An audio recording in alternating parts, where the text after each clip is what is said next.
Hello students, कैसे हैं आप लोग। I hope you all will be fine.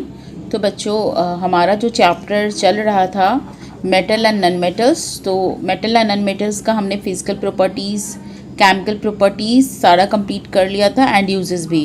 तो टुडेज़ मैं लास्ट टॉपिक कंप्लीट करने जा रही हूँ, डैट इज़ मेटलर्जी, जो कि लास्ट है। ओके तो बच्चों, सबसे पहले समझेंगे कि मेटलर्जी होता क्या है। तो बेसिकली मेटलर्जी वो प्रोसेस है जिस प्रोसेस के थ्रू हम किसी भी मेटल को एक्सट्रैक्ट करते हैं एंड उसको प्योर फॉर्म में कन्वर्ट करते हैं, राइट। उसका प्यूरिफिकेशन करते हैं एंड उससे एलॉय बनाते हैं। सारा कुछ मेटलर्जी के अंदर ही आता है। ओके तो metallurgy is the process used for extraction of metal in their pure form from their ores. पहले तो ओर्स निकालेंगे उसका एंड ओर्स से मेटल को एकदम साफ सफाई करके प्योर फॉर्म में निकाल लेंगे। It deals with production and purification of metal and manufacturing of alloy. मतलब मेटल के प्यूरिफिकेशन, प्रोडक्शन से लेके एलॉय के मैन्युफैक्चरिंग तक सब कुछ मेटलर्जी के अंदर ही आता है। ठीक है, चैप्टर को आगे बढ़ाने से पहले हम कुछ टर्म को समझेंगे। ठीक है, वो टर्म क्या है बच्चों, जैसे मिनरल्स है, ओर्स है, इन सब का मतलब समझेंगे। तो मिनरल्स क्या होता है? तो मिनरल जो है एकदम से नेचर में जो अकर होता है, नेचुरली अकरिंग सबस्टांस है। तो सबस्टांस जो नेचर में अकर होता है उनमें कोई भी कंपाउंड हो सकता है, मेटल हो सकता है ना। एंड ये मिलता कहाँ है? अर्थ क्रस्ट में मिलता है। जनरली वो जो है अनवांटेड अर्थ सबस्टांस के साथ मिक्सचर होता है इसका। यानी कि जो मिनरल्स होता है ना, ऐसा नहीं कि प्योर मेटल आपको मिल जाएगा, उसके साथ कुछ सॉयल, सैंड, सिलिका, लाइमस्टोन, इन सब चीज़ों का मिक्सचर होता है। ठीक है, प्योर फॉर्म में नहीं होता है। यानी आप कह सकते हो कि मेटल जो या कंपाउंड जो होता है उसके साथ जितना भी इम्प्योरिटीज़ या इम्प्योर सबस्टांस होता है, दोनों के मिक्सचर को ही हम मिनरल्स कहते हैं। The unwanted earthy or rocky impurities associated with a minerals are called gangue। और ये जो अनवांटेड सब्सटेंस है, अनवांटेड इम्प्योरिटीज़ है जो मिनरल्स के साथ, यानी जो आपका यूजफुल सब्सटेंस है उसके साथ मिला हुआ रहता है, उसको हम गैंग्यू या मैट्रिक कहते हैं, राइट। तो ओर क्या होता है बच्चों? Ore are those mineral from which metals can be extracted commercially at a comparatively low cost और विथ अ मिनिमम एफर्ट। कहने का मतलब ओर और मिनरल्स में क्या डिफरेंस है। तो मान लो कि हम इसके अंदर भी आपको मेटल्स या कोई भी इंपॉर्टेंट सबस्टांस, यूजफुल सबस्टांस मिलता है, सब मिनरल्स है, लेकिन सब ओर नहीं हो सकता, क्योंकि उस मिनरल्स के अंदर इतनी क्वांटिटी होना चाहिए ना यूजफुल सबस्टांस का, कि उसको यदि हम सफाई करके निकाल लें, मेटल को प्यूरिफाई करके, सफाई करके, रिफाइन करके यदि निकालते हैं, तो कम से कम वो हमारे लिए प्रॉफिटेबल हो और निकालना भी आसान हो। ऐसा नहीं कि हम बहुत मेहनत करके उसे मेटल्स निकालते हैं या यूजफुल सबस्टांस निकालते हैं, लेकिन उसकी क्वांटिटी इतनी कम हो कि सफाई करने में, यानी उसको निकालने में ही हमारा बहुत ज़्यादा पैसा खर्च हो जाए, बहुत ज़्यादा मेहनत लग जाए, तो ये प्रॉफिटेबल बिजनेस नहीं हुआ, प्रॉफिटेबल नहीं है। यानी कि आप कह सकते हो कि जितने भी मिनरल्स है ना, जितने भी मिनरल्स है वो जितने भी ओर है ना वो मिनरल्स है, लेकिन सारे मिनरल्स ओर नहीं होते। ठीक है, सारे मिनरल्स ओर नहीं होते। तो कैसे मिनरल्स ओर होते हैं? जिनसे हम रिफाइन करके जो यूजफुल सब्सटेंस है वो कम से कम इतनी क्वांटिटी में निकाले कि वो प्रॉफिटेबल हो। सारा ओर जो है वो मिनरल्स होता है, लेकिन सारा मिनरल्स ओर नहीं हो सकता, क्योंकि ओर होने के लिए क्या चाहिए कि मतलब मिनरल्स हो या ओर हो, सबके अंदर यूजफुल सब्सटेंस तो है ही, तभी हम उसको जो है निकालेंगे उसमें से या जो भी कंपाउंड है या मेटल्स है। लेकिन ओर में उसकी क्वांटिटी इतनी होती है ना कि हमने जितना खर्च किया है, जितना मेहनत किया है, तो हम यदि उसमें से मेटल्स को या यूजफुल सब्सटेंस को निकालेंगे तो हम प्रॉफिटेबल काम करेंगे, है ना, और बहुत ही आसानी से करेंगे। लेकिन मिनरल्स में क्या होता है कि आप निकालोगे भी तो मान लो कि आपने बहुत मेहनत किया, आपको पता चलेगा कि कहीं ये भाई गोल्ड का ओर आपको मिल जाए, गोल्ड का मिनरल्स मिल जाए, इसमें गोल्ड है, लेकिन आपने निकाला, आपका करोड़ों रुपया खर्च हुआ, लेकिन आप गोल्ड कितना का निकाल रहे हो? लाखों रुपए का निकाल रहे हो। तो ऐसा काम क्यों करोगे जिसमें बहुत सारा मेहनत करना पड़े लेकिन प्रॉफिट नहीं हो? ठीक है, तो मिनरल्स वही है। लेकिन ओर में क्या होता है कि आप जितना लगा रहे हो ना, आपका जितना एक्सपेंसेस लग रहा है, उससे बहुत ज़्यादा आपको प्रॉफिट हो रहा है। ठीक है, सारे ओर मिनरल्स होते हैं पर सारे मिनरल्स ओर नहीं होते। ठीक है, चलिए अब हम देखेंगे बच्चों कि किस तरीके से जो है एक्सट्रैक्शन करते हैं, क्या क्या तरीका है। जैसे आपको कहीं और मिल जाए तो ऐसे नहीं है कि बस गए और उसको निकाल के ले आए, चलो इसमें से मेटल मिल गया, आपको आयरन मिल रहा है, गोल्ड मिल रहा है। ऐसा नहीं है कि आपको कहीं कुछ पहाड़ मिल रहा है उसका और बस गए और तोड़ के निकाल लिए। जो भी मेटल मिलेगा ना, जो भी सब्सटेंस या कंपाउंड मिलेगा, जैसे सपोज आयरन मिल रहा है, गोल्ड मिल रहा है, तो वो किसी ना किसी चीज़ के साथ रिएक्ट किया हुआ मिलेगा। वो कभी भी प्योर फॉर्म में नहीं मिलता। ऐसा नहीं कि चलो उसका पहाड़ मिल गया आयरन का, गोल्ड का, सिल्वर का, तो वहाँ से तोड़ तोड़ के ले आओगे। वो मिलेगा लेकिन वो किसी ना किसी सब्सटेंस के साथ मिक्स रहेगा या कंपाउंड के फॉर्म में रहेगा। ठीक है, तो आपको जैसे ही एक्सट्रैक्शन करना हो यदि मिनरल का, तो मेटल का यदि एक्सट्रैक्शन करना हो तो कुछ स्टेप्स होता है जो करना ज़रूरी है। सबसे पहले जहाँ कहीं भी आपको ओर मिलता है तो उसको लाके आपको क्रशिंग और ग्राइंडिंग कर लेना है ना। बड़ा बड़ा क्रशर मशीन होता है, उसमें उसका फाइन पाउडर पहले पीस करके निकाल लेना है। देन क्या करना है, उस ओर से जो है उस ओर को हमें क्या करेंगे, कंसंट्रेशन करेंगे और ड्रेसिंग करेंगे, है ना। उसमें क्या करते हैं हम, जैसे सपोज मैंने लिखा है हाइड्रोलिक वॉशिंग और gravity separation.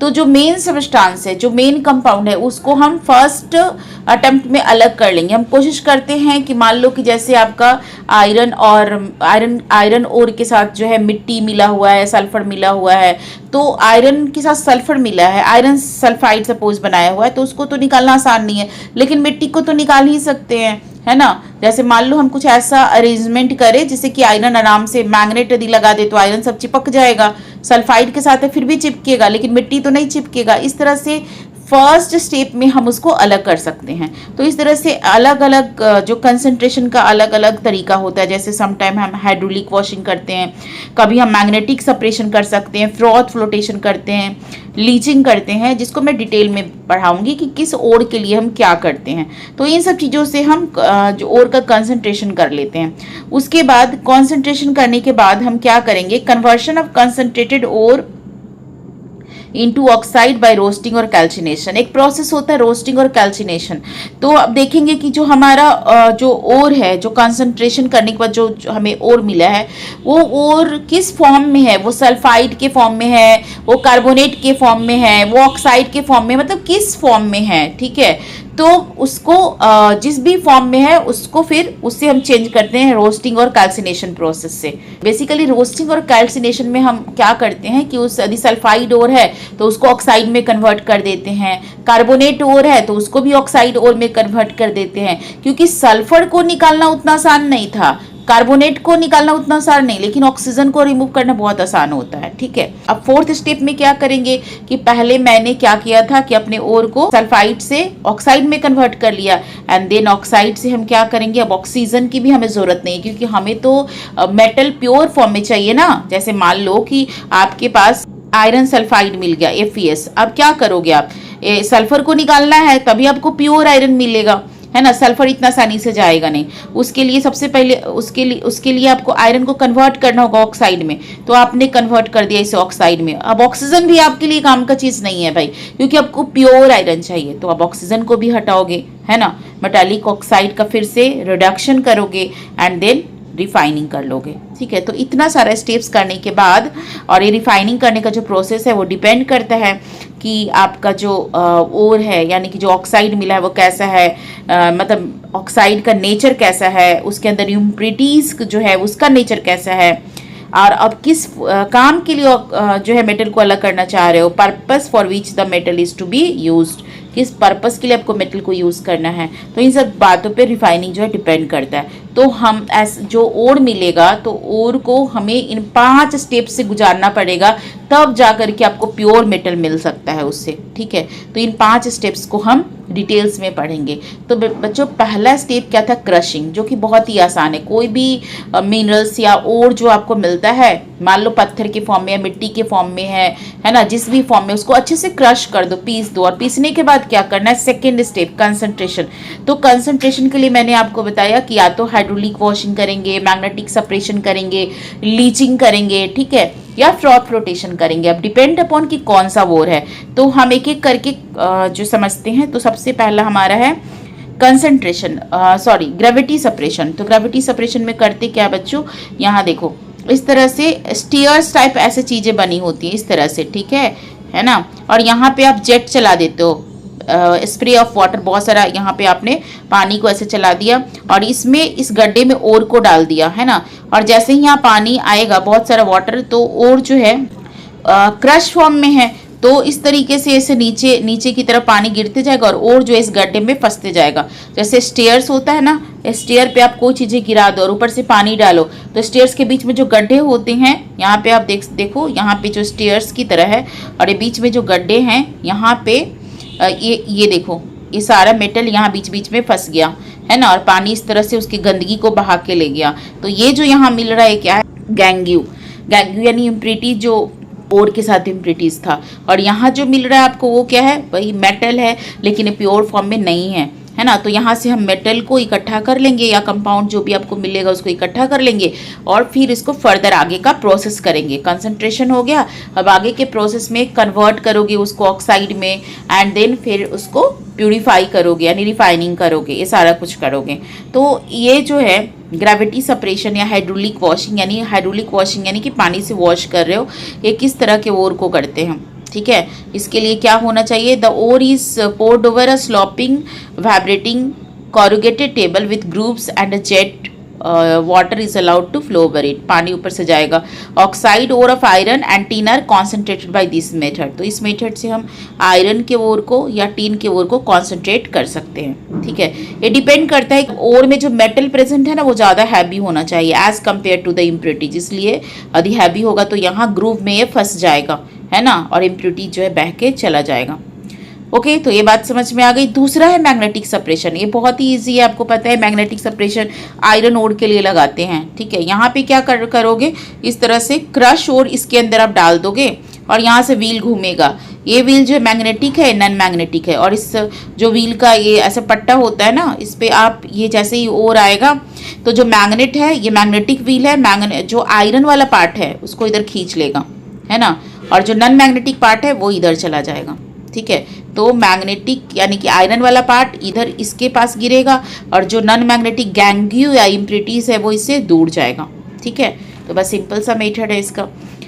Next is froth flotation है। फ्रॉथ फ्लोटेशन क्या है बच्चों, फ्रॉथ माने झाग होता है, फ्लोटेशन माने झाग की फॉर्म में जो ओर है उसको झाग बना देना है, ठीक है। बेसिकली इसमें करते क्या है, depend on the preferential wettability of the ore and gangue, मतलब कि ओर जो है वो वेटेबल कितना है, वेटेबिलिटी के ऊपर डिपेंड करता है। Ore particles are preferentially wetted by oil, मतलब कि जो भी ओर है उसको क्रश करेंगे और उसमें ऑयल मिला देते हैं और उसके बाद उसके अंदर वाटर को भी मिला देते हैं, यानी पानी भी मिलाना है, तेल भी मिलाना है, ठीक है। अब आप देखो इसके अंदर आप पानी तेल ये सब मिला दे, पल्प ऑफ वाटर और ऑयल सब कुछ आप इसके अंदर कलेक्टर के अंदर डाल देते हो। ये वाला ये जो यहाँ मोटर लगा हुआ है और ये आपका पैडल है, इसको तेजी से घुमाओगे, मोटर से तेजी से घूमेगा और जब तेजी से घूमेगा तो ऑयल की वजह से बहुत सारा फ्रॉथ बन जाएगा, झाग बन जाता है, ठीक है। तो झाग और यहाँ पे वाटर अलग रह जाएगा और यहाँ पे झाग बन जाएगा। झाग के साथ क्या होगा, जो मेटल्स का पार्टिकल है वो चिपक जाएगा झाग में, क्योंकि ये झाग हल्का होता है और पार्टिकल्स भी इसको लिए अप्लाई करना है ना, जो हल्के मेटल हो इसमें चिपक जाएगा। फिर फ्रॉथ को हम अलग कर लेंगे यहाँ से, ठीक है। फ्रॉथ को अलग कर लेंगे तो उसके साथ हमारा जो ओर है वो भी चला जाएगा और नीचे इसमें गैंग्यू यहाँ पे जो है वेस्ट जो है वो बच जाएगा, क्योंकि वेस्ट जो है वो पानी के साथ रह जाएगा। फ्रॉथ और कैरिड बाय बबल्स के थ्रू चला जाएगा। यहाँ से एयर भी इसमें डालते हैं और एजिटेटेड है, इसको घुमाएंगे तो यहाँ झाग होगा, ठीक है। करते क्या, crush ore is taken in a large tank containing water and pine oil, potassium methyl xanthate is added, इसमें और पोटासियम मिथाइल जैनिथेट ऐड करते हैं। कंप्रेस्ड एयर पास करते हैं ताकि झाग बने। Air the mixture is agitated, बहुत सारा झाग बनाते हैं उसका। The ore particles get wetted by oil, और जो ओर पार्टिकल्स वो ऑयल के साथ चिपक जाएगा and attach to the air bubbles, they rises to the surface of froth, और फ्रॉथ के साथ ऊपर चला जाएगा, गैंग्यू नीचे रह जाएगा। ये किसके लिए यूज करते हैं, सल्फाइड ओर के लिए यूज करते हैं, जिसके अंदर आपका जिंक ब्लेड ZnS आता है एंड गैलीना PbS। अब केमिकल मेथड है जो कि लास्ट मेथड है ना। तो केमिकल मेथड से कैसे ओर को अलग करेंगे, तो ये यूज करते हैं बेसिकली सिल्वर गोल्ड एल्युमिनियम के लिए, है ना, ऐसे ओर के लिए। ये लीचिंग है ना। लीचिंग का मतलब क्या होता है बच्चों, लीचिंग का मतलब होता है किसी चीज़ को फिल्टर करना, बेसिकली। तो इसमें करते क्या है, the ore is treated with a suitable reagent so that the ore dissolve in the reagent. Ore को ऐसे रिएजेंट में घोलेंगे ना, जैसे एसिड बेस किसी चीज़ में घोल सकते हैं ताकि अच्छे से वो घुल जाए और इम्प्योरिटीज ना घुले। Treat with the suitable acid और बेस के साथ उसको मिलाएंगे और डिजॉल्व हो जाएगा, है ना, और इम्प्योरिटीज रह जाएगा। और उसके बाद इसको फिल्टर कर देंगे, है ना। यहाँ पे आप देखो, पहले ओर को हमने क्या किया है, यहाँ पे क्रश ओर लिया है, उसको अच्छे से एसिड बेस के साथ कोई रिएजेंट या घोल दिया है, और उसके बाद क्या किया हमने, इसको फिल्टर पेपर लगा करके फिल्टर कर देंगे। फिल्टर करने का जो रेसिड्यू है यहाँ पे रह गया, और इस जो फिल्ट्रेट आया हमारा उसमें ओर के पार्टिकल्स डिजॉल्व है, ठीक है। Treat with the filtrate with a suitable reagent. अब आप जैसे ही इस फिल्ट्रेट को सुटेबल रिएजेंट इस फिल्ट्रेट में डालते हो तो जो ओर के पार्टिकल्स है वो प्रेसिपिटेट कर जाएंगे, ठीक है। और यहाँ से आप इस प्रेसिपिटेटेड ओर जो मेटल्स है उसको निकाल लोगे। सिल्वर, गोल्ड, एल्युमिनियम इस तरह के लिए यूज़ करते हैं। तो ये हमने क्रशिंग ऑफ ओर एंड जो क्रश ओर को हम कॉन्सेंट्रेट करते हैं या ड्रेसिंग करते हैं, तो वो प्रोसेस हम पढ़ चुके हैं। अब हम नेक्स्ट वीडियो लेक्चर के अंदर पढ़ेंगे conversion of concentrated ore into oxide. किस तरीके से रोस्टिंग और कैल्सिनेशन के हेल्प से हम कंसनट्रेटेड ओर से ओर को कन्वर्ट करते हैं ऑक्साइड में, ठीक है। Okay, thank you.